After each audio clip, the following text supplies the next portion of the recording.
Hi, I'm Cheryl Hazek, and I coordinate children's mental health at the YWCA Metropolitan Chicago. I'm a licensed clinical social worker and also a former teacher. And so I just wanted to spend a couple of minutes with you today to give you a couple tips regarding a concern I hear often from teachers, from parents, and from childcare providers. And here's the concern: how do I address and manage challenging behaviors? So, before I give you tip number one, let's remember all behavior has meaning. So because of this, tip number one is seek to understand. We often want to stop behavior from happening. And so I want you now to shift to this place of curiosity. You might ask yourself, I wonder what's happening in this child's life to cause this behavior. Or I wonder what's going on emotionally for this child. So taking this perspective shift of curiosity can really allow you to build a relationship with a child versus strictly taking a disciplinary perspective. So that disciplinary perspective also can cause more of a disruption of your relationship with a child. So I know this can be hard work. However, I want to share with you something I heard from one of my early childhood gurus. His name is Steve Zwolak.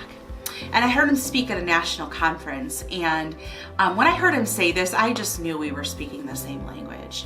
He said, we who work with children are holding the souls of our children.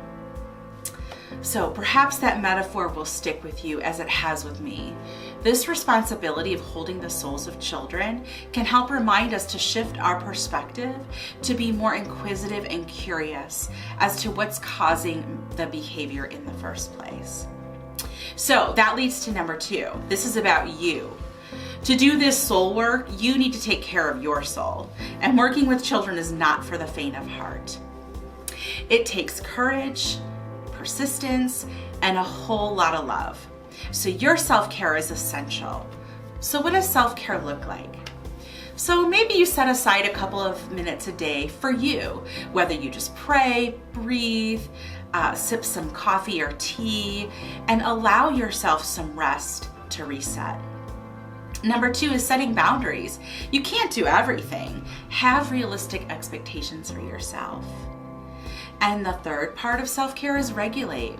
When you find yourself frustrated or overwhelmed, notice, pause, breathe. The more you take time to regulate, the children around you will notice and co-regulate with you. You set the tone for yourself and your environment. And lastly, self-care means you put your needs closer to first.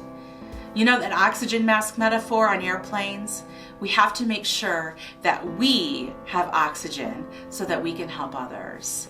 So whatever your oxygen mask is, put your needs to the top of your list, or closer to they are right now.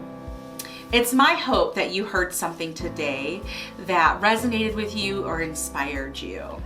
And perhaps you can consider reflecting a little bit more of how you want to incorporate these tips into your life. So remember, the YWCA Metropolitan Chicago is here for you. Our children's mental health team is available for consultations or training, or even just to do a quick phone consult to see how we can support you. And so my contact information is here for you. Feel free to reach out. Thanks so much.